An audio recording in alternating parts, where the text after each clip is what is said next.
नमस्कार विद्यार्थी मित्रांनो. महात्मा गांधी विद्यामंदिर संचलित कला विज्ञान आणि वाणिज्य महाविद्यालय हर्सूल येथील मराठी विभागाच्या वतीने आयोजित ऑनलाईन अध्यापनाच्या या सत्रामध्ये मी प्राध्यापक डॉक्टर धनराज धनगर आपलं सहर्ष हार्दिक स्वागत करतो. मित्रांनो, मराठी ग्रामीण साहित्याच्या अनुषंगाने विविध व्याख्यानं, व्हिडिओज, PPTs, ई कंटेंट आपल्याला दिलं जात आहे. याचाच एक भाग म्हणून आज मराठी ग्रामीण कविता स्वरूप आणि वाटचाल या विषयावर मी आपल्यासमोर काही विचार मांडणार आहे, व्याख्यान देणार आहे. मित्रांनो, मराठी ग्रामीण कविता म्हटली की मराठी जीवनाचं चित्रण करणारी, ग्रामीण बोलीभाषेतून प्रकट होणारी, ग्रामीण जीवनाचा आशय अभिव्यक्त करणारी कविता आपल्या डोळ्यासमोर उभी राहते. ग्रामीण बोलीच्या वापराबरोबरच एक लय, विशेषतः ओवी छंदाची लय आपल्याला या ग्रामीण कवितेला असलेली दिसते. अनेक नवीन कवी, 1980 नंतरचे कवी मुक्त छंदामधून देखील कविता करताना आपल्याला दिसतात. अर्थातच ग्रामीण जीवन जाणीवा, ग्रामीण संस्कृती, ग्रामीण माणसाचं भावविश्व, कृषी मातीशी असणारे त्याचे संबंध, या सगळ्यांचं चित्रण ग्रामीण कवितेमधून येताना आपल्याला दिसतं. या ग्रामीण कवितेची सुरुवातीपासूनची जी वाटचाल आहे ती आपण आज पाहणार आहोत. ग्रामीण कवितेच्या संदर्भात विचार करायचा म्हटला तर ग्रामीण कवितेचे संदर्भ आपणाला लोकगीतांमधून देखील आढळताना दिसतात. आपण सगळ्यांनी पाहिलं की ग्रामीण साहित्य प्रवाह हा साठोत्तरी साहित्य प्रवाह आहे. म्हणजे 1960 नंतर हा प्रवाह उदयाला आलेला आहे. परंतु या प्रवाहाची मुळं ग्रामीण कवितेच्या माध्यमातून शोधायला गेलं तर ती आपल्याला थेट लोकसाहित्यामध्ये सापडतात. लोकसाहित्य हे लोकांनी निर्मिलेलं असतं आणि पिढ्यानपिढ्या एका पिढीकडून दुसऱ्या पिढीकडे ते हस्तांतरित होत असतं. मुखोद्गत पद्धतीने ते हस्तांतरित होत असतं. अर्थातच ग्रामीण कविता ही गेय स्वरूपाची असल्याने सुरुवातीच्या काळातील ग्रामीण कविता ही आपल्या लोकसाहित्यामध्ये सापडते. माझ्याकडे एक संदर्भ आहे. ठाकर जातीतील, ठाकर जमातीतील, आदिवासी जमाती ठाकर, त्या जमातीतील शोषणाचे संदर्भ ग्रामीण लोकगीतामधून प्रकट होणारा एक संदर्भ मला सापडलाय. वासुदेव मुलाटे यांच्या ग्रामीण साहित्य चिंतन आणि चर्चा या पुस्तकामधला तो संदर्भ आहे. मी तुम्हाला त्या कवितेच्या 4 ओळी वाचून दाखवतो. अढूळ मढूळ नदी आली गढूळ, अढूळ मढूळ नदी आली गढूळ, वडवू पिकतो त्यावर कावळा काकतो, काय मागतो पैसा मागतो. अढूळ मढूळ नदी आली गढूळ, वडवू पिकतो त्यात कावळा काकतो, काय मागतो पैसा मागतो. पैसा कशाला बायको करायला, बायको कशाला पोरं व्हायला, आणि पोरं कशाला पाटलाचे एठीला. अगदी स्वातंत्र्यपूर्व काळापर्यंत, कुळ कायद्याची निर्मिती होण्याच्या अगोदर, ग्रामीण जीवनाचं एक महत्त्वाचं वास्तव म्हणजे येथील शेती माती ही कुठल्या तरी सावकाराकडे, जमीनदाराकडे गहाण असायची. आणि ज्याची ती जमीन असायची ते स्वतःच ती जमीन कसायचे, पण मालकी हक्क मात्र त्या जमिनीवर त्यांचा नसायचा. वेठ बिगारीची पद्धत होती. वर्षानुवर्ष घेतलेलं कर्ज कधीही फिटायचं नाही. बापाचं कर्ज मुलगा फेडायचा, मुलाचं कर्ज परत नातू फेडायचा, असं वर्षानुवर्ष शोषण जे होतं या आदिवासी जमातीचं असेल, ग्रामीण माणसाचं असेल, प्रत्यक्ष शेती ज्यांची आहे त्यांचं असेल, होत होतं. आणि शोषण करणारा संदर्भ पाटील या नात्याने त्या काळाच्या अनुषंगाने येथे येताना दिसतो. ग्रामीण साहित्याचा आणि ग्रामीण कवितेचा संदर्भ शोधताना आपण लोकगीतात जसा तो शोधतो त्याचप्रमाणे तो संत कवितेमध्ये सुरुवातीच्या कालखंडात जी लिहिली गेली त्यामध्ये देखील आपल्याला सापडतो. माझ्याकडे अजून एक संदर्भ आहे संत नामदेवांच्या अभंगाचा.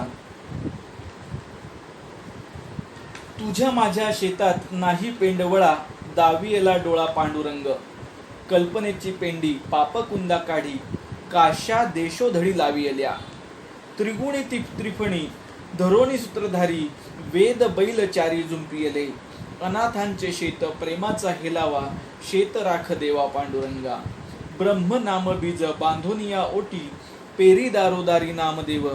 या नामदेवांच्या ओळी आहेत, आध्यात्मिक अर्थ असणाऱ्या ओळी आहेत. पण शेताचा आणि शेतीशी संबंधित असणाऱ्या कामांचा येथे प्रतिमा म्हणून वापर संत नामदेवांनी केलेला दिसतो. संत तुकारामांच्या अभंगात देखील आपल्याला अशा काही जाणीवा निश्चितच सापडतात. त्यांची एक कविता मी तुम्हाला वाचून दाखवतो. शेत आले सुगी सांभाळावे चारी कोण, शेत आले सुगी सांभाळावे चारी कोण, पीक आले परी केले पाहिजे जतन, सोंकरी सोंकरी सोहम करी, विसावा तोवरी नको उभे आहे तो, गोफणेसी गुंडा घाली पागोऱ्याच्या नेटे, पडती आहाकारे अवघी पाखरांची थाटे, पेटवुनी आगटी राहे जागा पालटुनी, पडली या मानी बळ बुद्धी व्हावी दोन्ही, खडे दाते विश्व सुखी करी होता रासी, सारा सारून या ज्याचे भान देई त्यासी, तुका म्हणे मग नाही आपुले कारण, निज आले हाता भूस सांडिले निकण. हा देखील अभंग आध्यात्मिक अर्थाचा असला तरी पीक आल्यानंतर चारी मेराने ते सांभाळलं पाहिजे. जोपर्यंत ते घरात येत नाही तोपर्यंत शांत, ज्याप्रमाणे बसायचं नसतं त्याप्रमाणे भक्तीमध्ये जोपर्यंत पांडुरंग मिळत नाही तोपर्यंत बसायचं नसतं, असं शेती मातीतील असणारा संदर्भ देत आध्यात्मिक आणि भक्तीचा डांगोरा तत्कालीन संतांनी आपल्या अभंगामधून पिटलेला दिसतो. संत साहित्याच्या पुढे थोडंसं आधुनिक कवितेकडे जर आपण वळायचं म्हटलं तर आधुनिक कवितेची सुरुवात असं आपण आधुनिक साहित्याच्या अनुषंगाने 1818 पासून तर मानतो. तथापि ग्रामीण साहित्याचे संदर्भ अधिक सक्षमपणे ज्यांच्या कवितेतून सापडतात, किंबहुना ग्रामीण साहित्याचे प्रेरणास्रोत म्हणून आपण ज्यांच्याकडे पाहतो, त्या महात्मा फुलेंच्या कवितेच्या संदर्भामध्ये मी येथे उल्लेख करतो.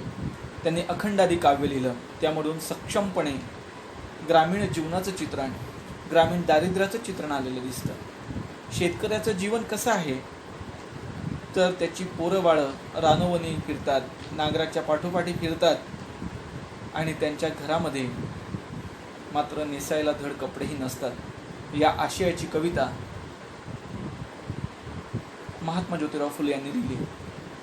ते म्हणतात, काय पुरती लंगोटी फिरे नांगराचे पाठी, काय पुरती लंगोटी फिरे नांगराचे पाठी, एका घोंगड्या वाचुनी स्त्रिया दुजे नसे शयनी, ढोरा मागे सर्व काळ पोरं फिरती रानोमाळ, ताक कण्या पोट भरी धन्य म्हणे तो संसारी, असे वस्त्रांची कमती एकमेकाची कटती, सरकारी पट्टी नेट पडे 3 शेंड्या गाठ, कर्ज रोखी लिहिणे भाट, निर्दय मारवाडी थाट, अज्ञानाला समजत नाही कुलकर्ण्याने लिहिले काही, वकिलाची महागाई न्यायाधीश दया नाही, पाप पुण्य जेथ नाही पैशापुरते दादाभाई, नित्य जमती एका ठाई शूद्रांची दाद नाही, राजे धर्मशील म्हणवती आता कारे मागे घेती, विद्या द्यावी पट्टी पुरती धिक्कारुनी सांगे ज्योती.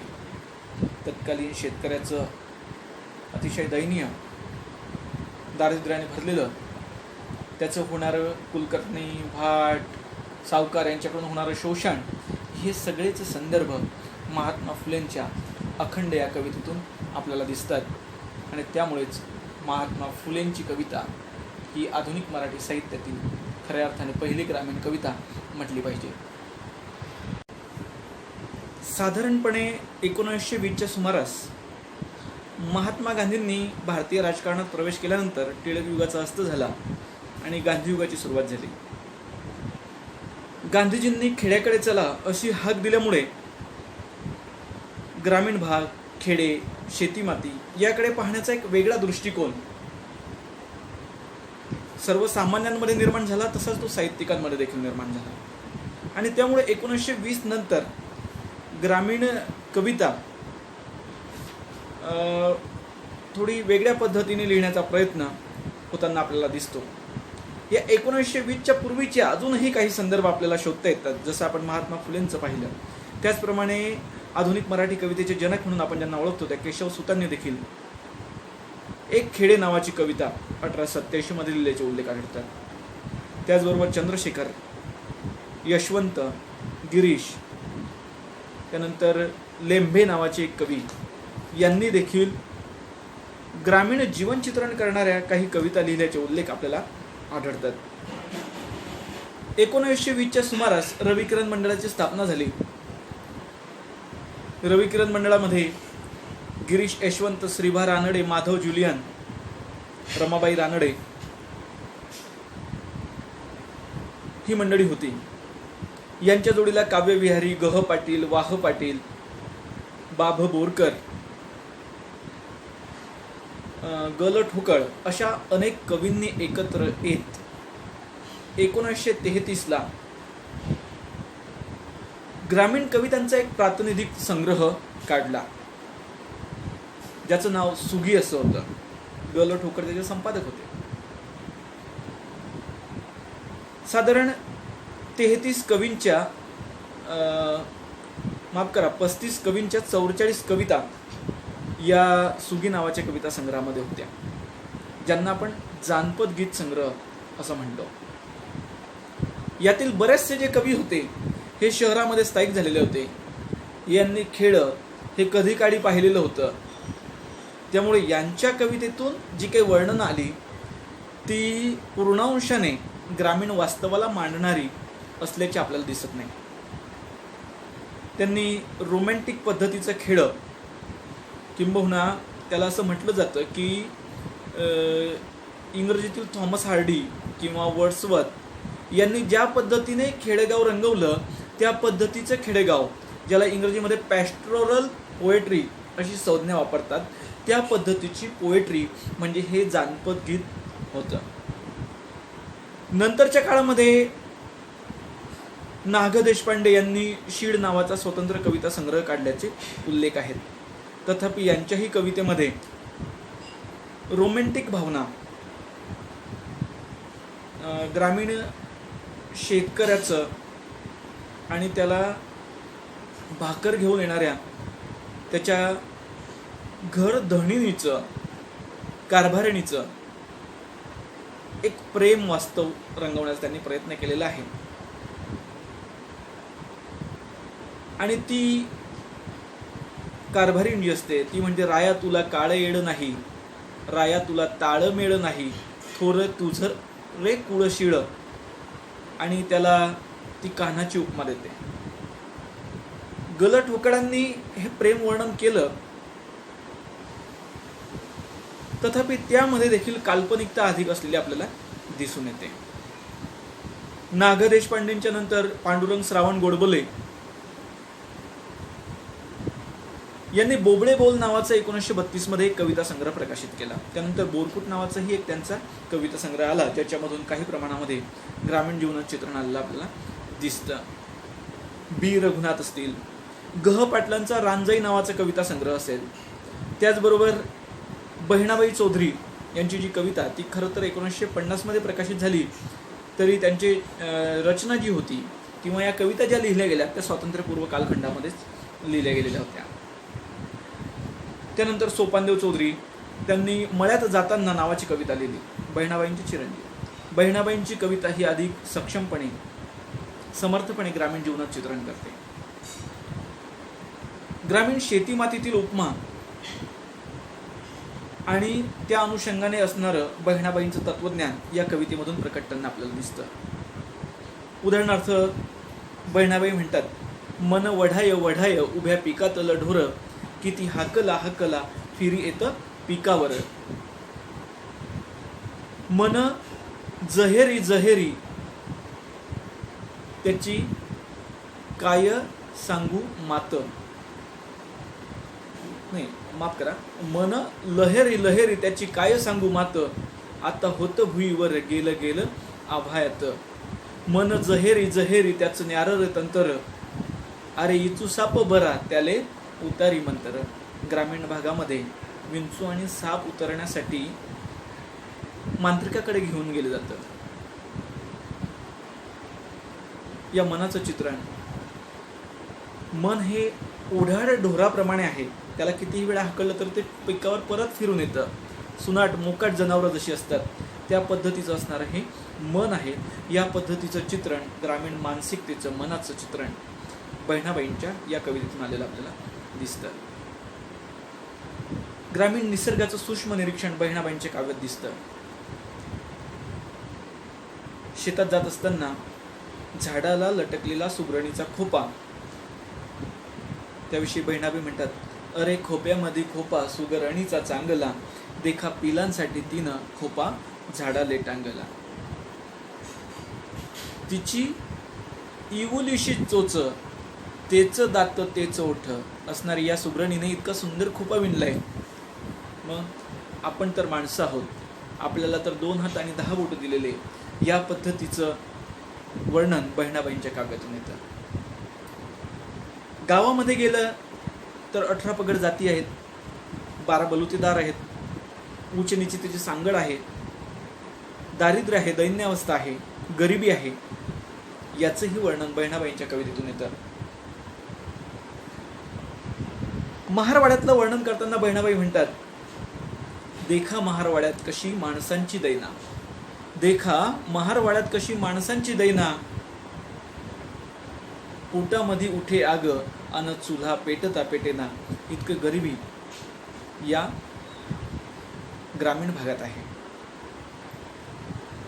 महारकी महारकी गावकरी ठेंगेदार, गावातल्या पाटलाचे हुकुमाचे ताबेदार. या पद्धतीने गावकीची कामं करणारे जमाती आहेत. गावचा पाटील हा प्रमुख आहे. असं ग्रामीण जीवनाचं, ग्रामीण आशयाचं सशक्त अभिव्यक्तीकरण बहिणाबाईंच्या कवितेतून आपल्याला आलेलं जाणवतं. याचबरोबर सोपानदेव चौधरी यांची मळ्याची माती, मी मळ्यात जाताना म्हणून त्यांनी कविता लिहिली स्वातंत्र्यपूर्व काळामध्ये. त्यानंतर के नारखेडे खानदेशातील कवी आहेत. त्यानंतर आपण आधुनिक कालखंडाकडे वळतो, स्वातंत्र्योत्तर कालखंड. आता आपण स्वातंत्र्योत्तर मराठी ग्रामीण कवितेकडे वळणार आहोत. त्या अगोदर काही 2 संदर्भ एक दुरुस्त करण्यासंदर्भातील आहे. तो म्हणजे बहिणाबाई चौधरींचा कविता संग्रह बहिणाबाईंची गाणी या नावाचा त्यांचा मुलगा सोपानदेव चौधरींनी प्रकाशित केला. तो 1952 मध्ये आला. हे आपण लक्षात घ्यायचं आहे. बोलण्याच्या ओघात मी तो 1950 मध्ये प्रकाशित झाल्याचं म्हटलं. आणि दुसरी गोष्ट म्हणजे भा. तांबे यांनी 1907 मध्ये लिहिलेलं गुराख्याचं गाणं, ही कविता ही पहिली ग्रामीण कविता मानली जावी या पद्धतीचा आग्रह काही समीक्षकांचा असलेला आपल्याला दिसतो. तथापि महात्मा फुलेंच्या कवितेतून जितक्या सक्षमपणे ग्रामीण संदर्भ सुरुवातीला आलेले आहेत, त्यामुळे आधुनिक मराठी ग्रामीण कवितेचे प्रेरणास्रोत महात्मा फुले किंवा पहिले मराठी ग्रामीण कवी म्हणून महात्मा फुलेंचाच उल्लेख करणं अधिक संयुक्तिक ठरेल असं मला इथे नोंदवावंसं वाटतं.